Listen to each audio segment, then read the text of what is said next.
ওরে পৃথিবীর সন্তানরা, তোমরা তোমাদের মা বাবার খেদমত করো, মা বাবার সদাচরণ করো।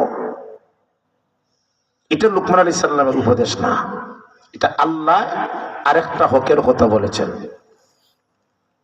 প্রথমে লুকমান আলাইহিস সালাতু ওয়াস সালাম উনি আল্লাহর হকের কথা বলছেন, এরপরেই যে আয়াতটা মা বাবার কথা বলছেন, এই কথাটা কে বলছেন?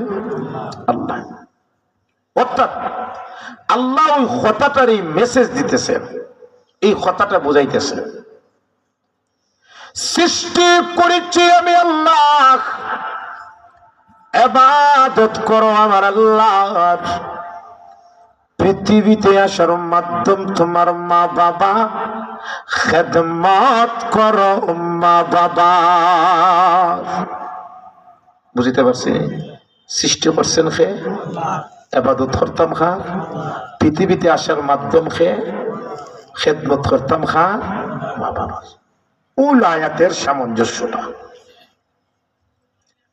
এবার আসুন।